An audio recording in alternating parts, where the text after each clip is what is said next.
Pushkin. Hello, everyone. I'm back with Revisionist History's ombudsman, Maria Konnikova.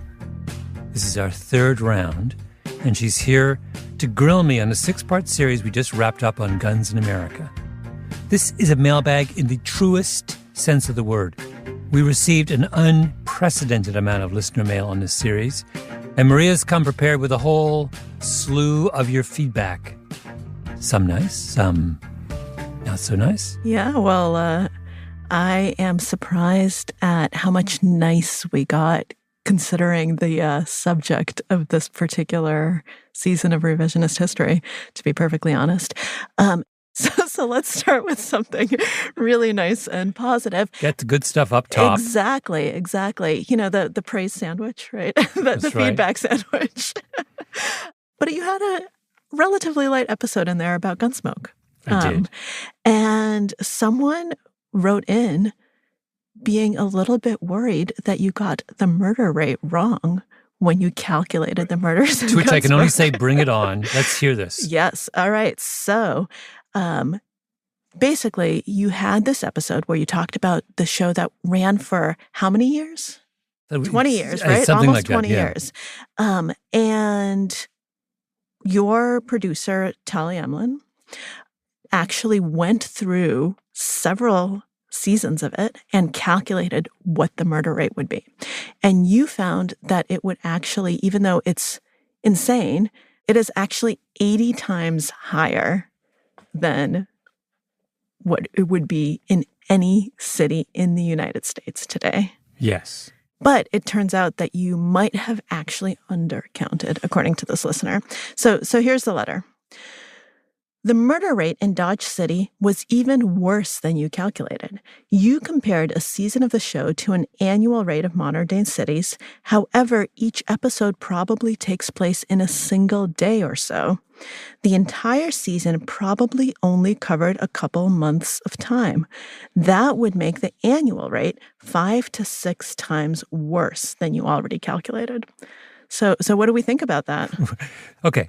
I get where this critique is coming from.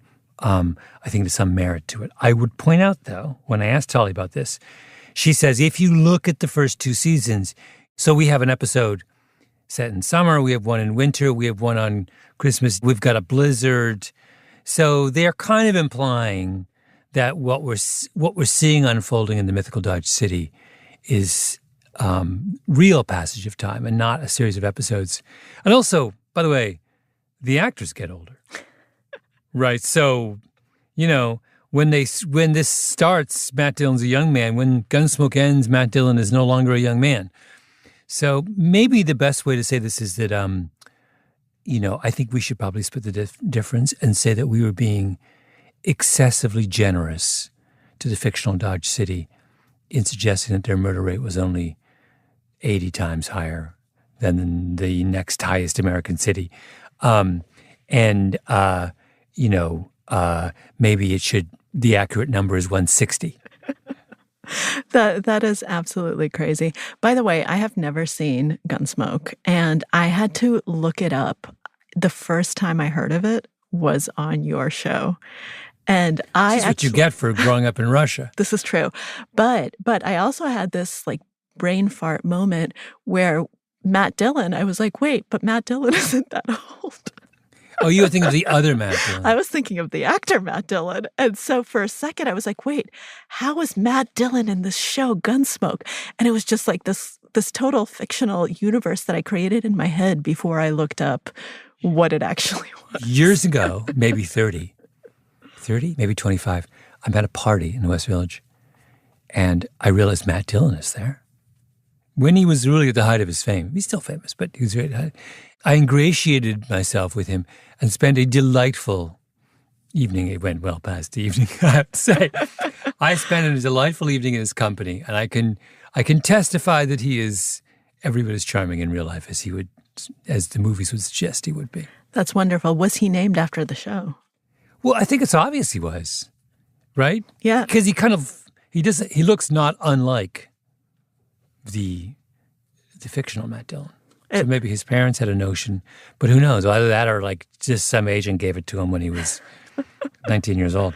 Well, I think that's amazing. And to my credit, I also did not have a TV growing up. So nor did I. So we have that in common. We have that in common. So we did have this one lighthearted reader's email, but every other email, or at least the vast majority, were about one single episode. Do you want to care to guess which one it was? I'm going to guess it was the assault rifle episode. And you would have guessed correctly. It is that episode. Now, before you get into let me just say that there are things you do as journalists, and you know this well, that are deliberate provocations.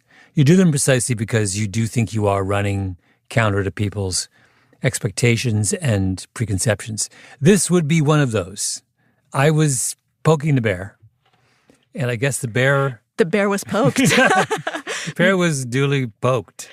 Mission accomplished. So let's get into some of these letters, because when you listen to excerpts from them, you start realizing that it's as if people listened to two different episodes, depending on where they were coming from to begin with.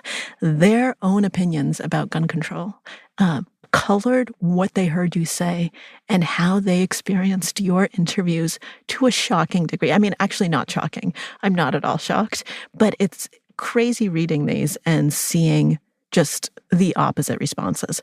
So they will write things like, let's see, the gun rights guy was more genial than the gun control guy, but he was just as misleading.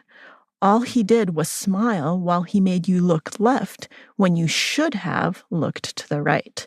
And then they have all of these figures behind that saying that, they're saying that, he is saying that it only takes 3 seconds to do this, but mass shooters there's going to be so much going on, and his math is wrong, and this is wrong, and that is wrong. And they say that you were led astray. Mm-hmm. But then you have someone saying, Malcolm, I'm so proud of you for finally seeing the light. Now I'm quoting, now let's remember that the problem in America is a murder problem, not a weapon problem. So you have two very, very different points of view, right? Mm-hmm. And let's talk about that. How can people walk away from the same episode listening to the same data with just completely opposite perspectives? Well, I mean, it shouldn't come as a surprise that when people listen to something that they feel strongly about, they have a subjective reading. Nor does it surprise me now after 30 years of writing books that people don't read or listen to the end. I wrote a book called, my second book, Blink, was a book that looked critically at, when I say critically, it examined both the pros and cons of snap judgments. But you had to keep reading. It started out on the pros, and then as I dug deeper, got interested in the cons.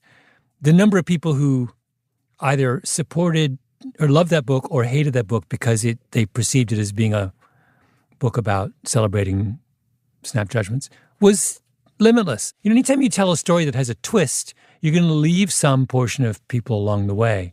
And I think this episode is a sort of proof of that. Like, basically where I end up, remember, is a gun is a gun is a gun.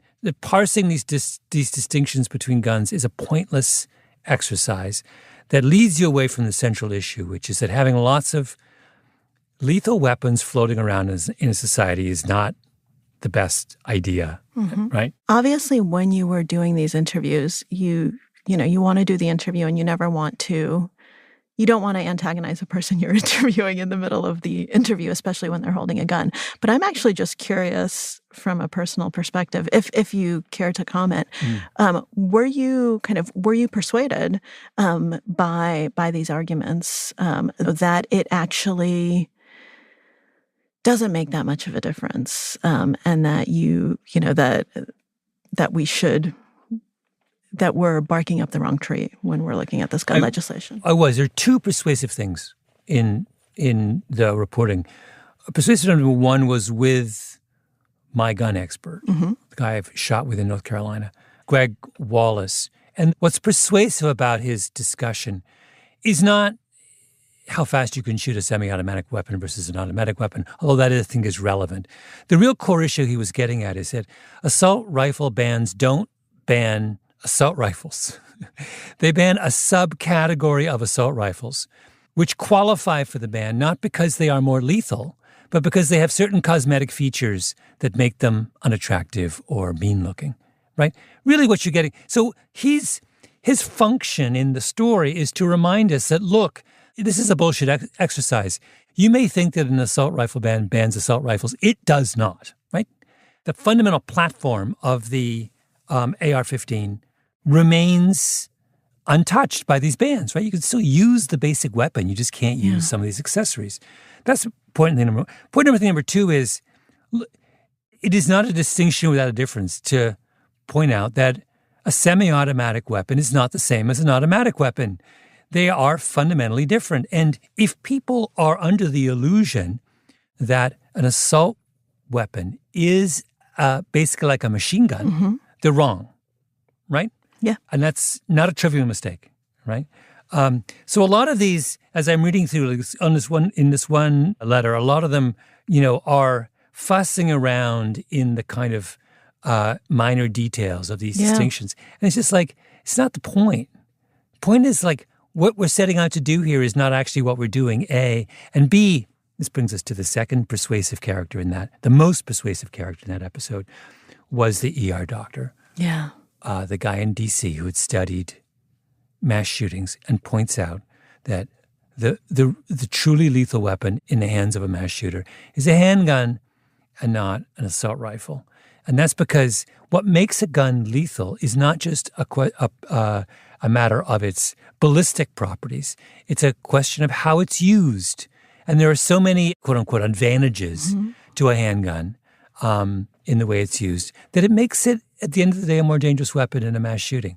There is a whole kind of really weird academic subculture devoted to the analysis of mass shootings. And you would be surprised how divergent those findings are from a lot of our preconceptions about what happens in a mass shooting.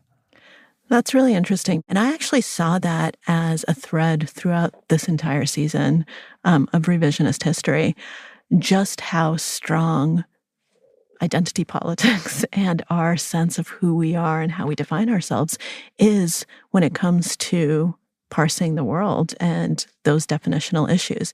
Yeah. The other moment, in the assault rifle episode, it ends with me confronting this this anti-gun lobbyist, big time opponent of the Second Amendment in Washington. And I think the reason he gets very upset, and actually we didn't even use the parts of the conversation where he was most upset. And I think one of the reasons he was so upset is that I was outflanking him on the left. Yeah. And I was taking a more anti-gun position than he was. And not only that, in order to outflank him on the left, I was using right-wing arguments or right-wing facts.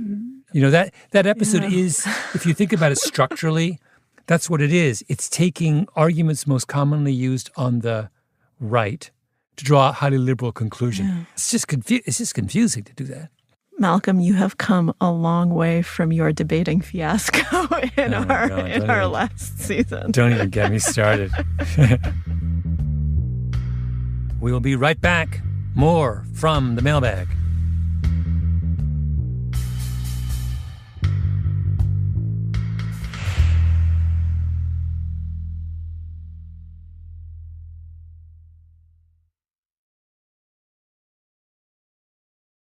All right, well, let's go back to guns because I do want to talk about some of the other episodes. I think that one theme that we haven't touched on, but that is, deeply connected to all of everything we have been discussing, the racial and the socioeconomic underpinnings of all of this, and the fact that it's kind of woven into the fabric of the country.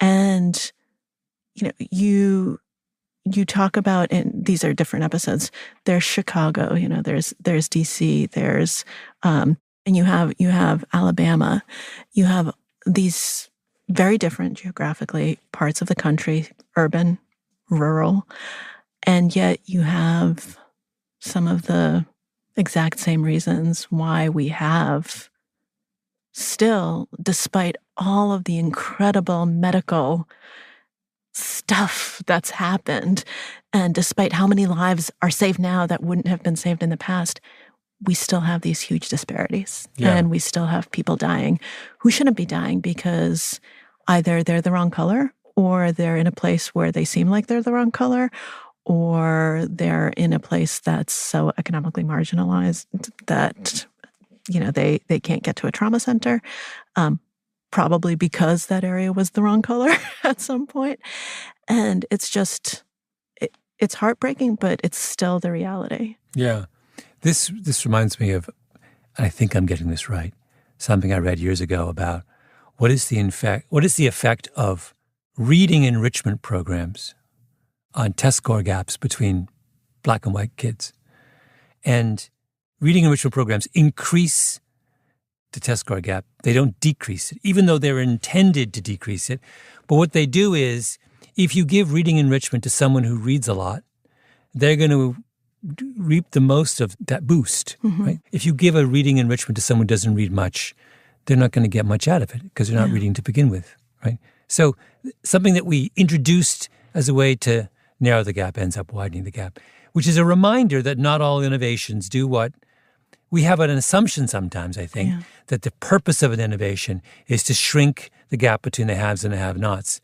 This is so often violated that it's time we shelve that notion and understand that innovations are just energy, They can be put to whatever use we want. And sometimes what they do is just turbocharge existing inequities. And I think trauma care is an example of this exact thing, that you can't put trauma centers everywhere. They're too expensive. You can only put them in places where you can justify them economically. And what are those places? Well, those are wealthy places. Yeah. So you put them in wealthy places, and they have the effect of making the quality of healthcare provided in wealthy places, which was already better than everywhere else, even better, right? So when everyone who goes to a hospital to get treated for a gunshot dies, we don't notice the difference between good hospitals and bad hospitals. But when you put a trauma center in one of those places and you don't have another one, then you begin to notice it's a huge difference, right? Yeah. I was just at something where we were talking about AI, and everyone's, we're obviously very excited about the possibility that AI will transform all manner of things. It's really unclear whether AI lifts all boats equally, closes the gap between haves and have-nots, or widens the gap between haves. No idea. Anyone who tells you that they know which way it'll go doesn't, is fooling you. Yeah, that's a very good point. And I mean, if I had to bet on one outcome or the other, I would say probably it's not going to lift all boats equally. Just because also who's going to have access to AI, right? And who's going to have access to the technologies, and who's going to have the time to learn how to use them. Yeah. So who knows? Who knows? On that one, I'm actually an optimist. Good. I'm glad. Well, at least I'll say this, that over time, I would expect it to close the gap. Not even, so quite explicitly, it's obvious to me it lifts all boats. It's obvious in the short term, people with access to the technology will benefit the most. So I'm interested in the kind of medium to long term. Yeah. And I think in medium to long term, it does not merely lift all boats. If I had to put my money on something, I would say it would close the gap. That the farmer in Bangladesh benefits more from AI than the factory farmer with $50 million in equipment in Iowa. I hope you're right.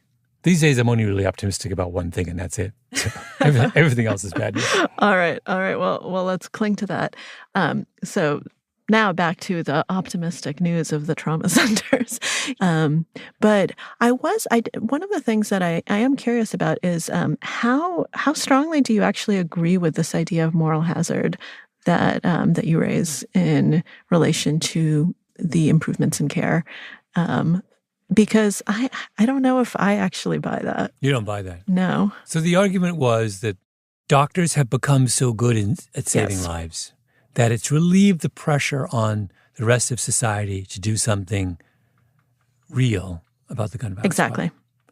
And that if doctors had done nothing over the last 50 years, this is the counterfactual, the murder rate would be, we probably have 4 or 5 times as many homicides in a given year. Let's say we'd have 100,000 homicides as opposed to 20,000 homicides.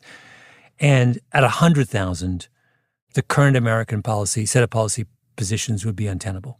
We would jump up and down and say enough is enough. Now, do I think that there is some truth in that? Yes. However, then I thought, after I'd finished the episode and I was writing this next book I'm working on, and I was doing something on the opioid crisis, and I realized, we're at 120,000 opioid, whatever it is, 110,000 opioid deaths a year, and hasn't really moved the needle. We don't even talk about it. Yep. So, and also, opioid deaths are not dissimilar to homicide deaths in a sense that it's clustered in various parts of the country, various slightly younger age groups. You know, the fact that we spend an enormous amount of time arguing about mass shootings when mass shootings are what? Less than 1% of total homicide deaths in a given year, and very little time on the remaining 99%, suggests to me that maybe it wouldn't make a difference. Maybe the moral hazard thing is just a kind of intellectual nicety. The opioid thing would suggest that if it's the wrong people dying, really hard to get people upset. Yeah, I mean, that's, to be perfectly honest, that's exactly what I was thinking. When I was listening to this, I was saying, I actually think the moral hazard argument is bullshit and that we wouldn't care. And that it's just these days, we also are so immune to a lot of this stuff where you're just like, oh, yeah, I guess more people are dying. And let me do another backflip. Okay. And say, okay, here's a moral hazard argument, and maybe that it's a mechanism argument. So, moral hazard as a term is used most frequently in the insurance industry. Yep. Right? If I insure you against a risk, I make your motivation to avoid that risk, I diminish your motivation. Yep. Right. Classic example would be you live in a flood zone, and I gave you flood insurance, or the federal government, provides flood insurance. Nobody moves from South Beach. Yep. Right?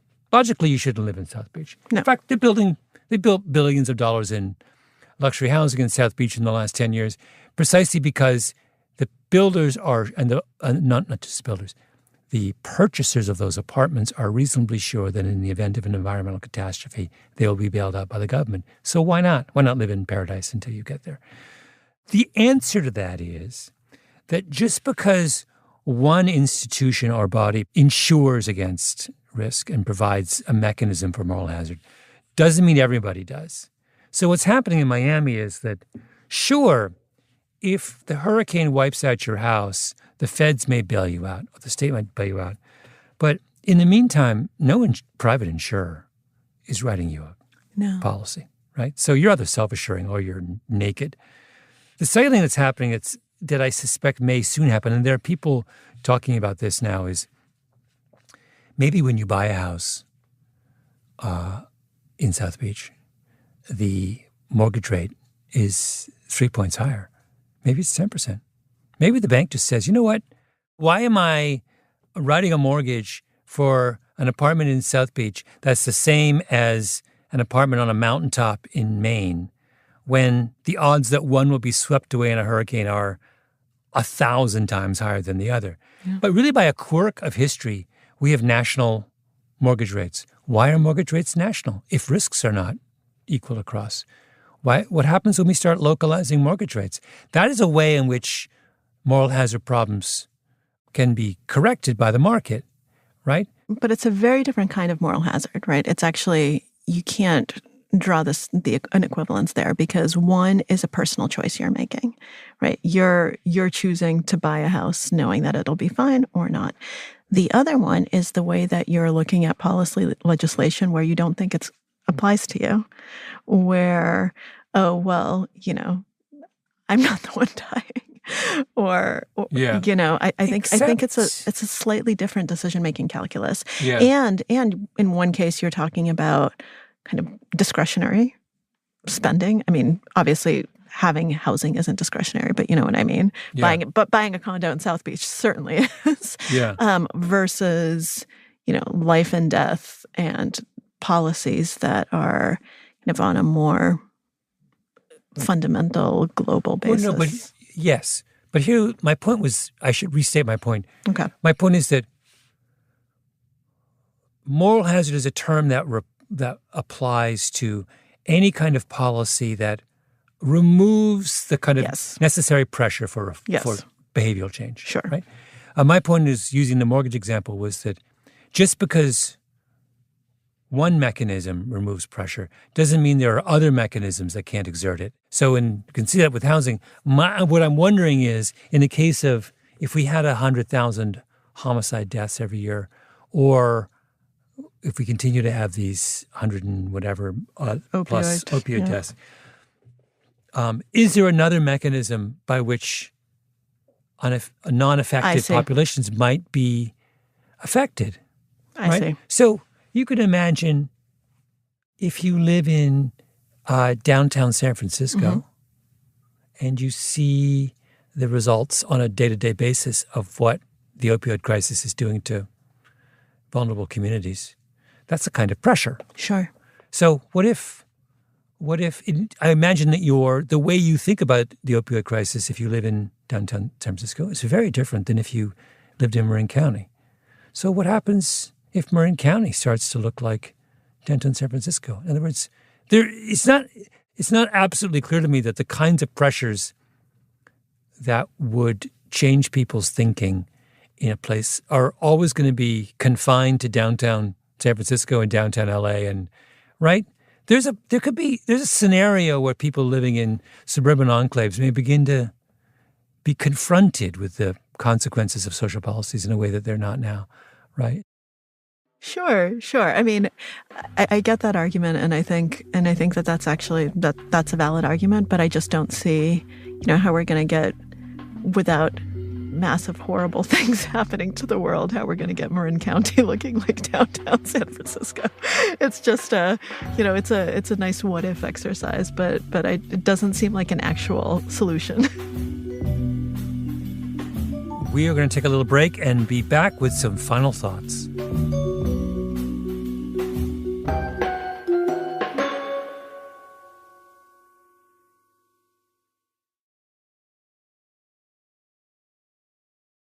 So we had, we've talked about a lot of problems. And so we had one letter that finally turns to the question of, okay, so what do we do? But here's what this letter from South Carolina asks. My request is this. I need help with the so now what? If Malcolm were in charge of this topic, what would he do? Copy Canada's rules? Build a new hospital in Chicago in a certain gun violence-prone area? Force all cities to report bullet contact injuries and not just fatalities? So, Malcolm, you're now in charge of this. Well, all of those things. I mean, I think we have to accept, first of all, that there is no one thing we can do here. Probably have to do 20 things. My big sort of takeaway from doing that series was I came away fundamentally disillusioned in the power of conventional government approaches to solve the problem. I was struck in talking to people who were on the front lines of this epidemic, how infrequently people talked about gun control. I mean, they talked about it in passing, but it's just not. The majority of gun violence in this country is two people with illegal guns. You can pass all the laws you want. They're not being touched by that. I mean, there are little things Washington could do around the margin, but just changing the conversation so that we're not arguing in the abstract about which law does this and which law does that. A couple of seasons ago, I did this episode on homelessness, and I spent a lot of time in Jacksonville, Florida, which has an exemplary homelessness program, by the way. And someone involved with that program said, we had this conversation, which I didn't use in the episode. I've thought about it all the time, long time since.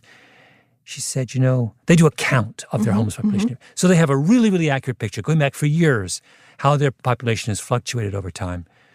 And she said, there aren't more homeless in Jacksonville today than there were 5 years ago. In fact, there's less. But they're more visible. And then she went into the long discussion of why, all the reasons why they might be more visible. And it was really interesting to me because we do make this mistake where we confuse the severity of a problem with the visibility of a problem. And the thing that causes pressure is not severity, it's visibility. And so when the homeless are visible in Jacksonville, you get movement behind it. So now when the problem is, it's actually smaller than it used to be in the past, but there's urgency now because they're visible. And when it was this huge problem that was hidden, there wasn't the same kind of, so like that distinction, we so often, I think, allied that distinction between urgency and visibility. So I think that what I hope to get from this series is not that it pass a law or ban AR-15s or whatever. I think I just wanted to make the problem more visible. The last episode is called Sin is the Failure to Bother to Care.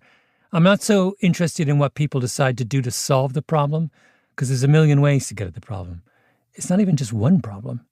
I'm mainly interested in trying to get people to care and to think clearly about what they're caring about. On that really, really happy note, thank you for an inspiring and optimistic conversation. By the way, we're probably, we don't have time, but I loved the Shockley episode. I thought it was so much fun. And I hope people listen to the end. That last sentence, that just... What an amazing, amazing reveal. I mean, Freud would have just been there, Freud's back, baby. Oh, Freud's back in a big way, yeah. He's back in a big way. But it was such a great episode. Thank you. Love it. Thank you, Maria.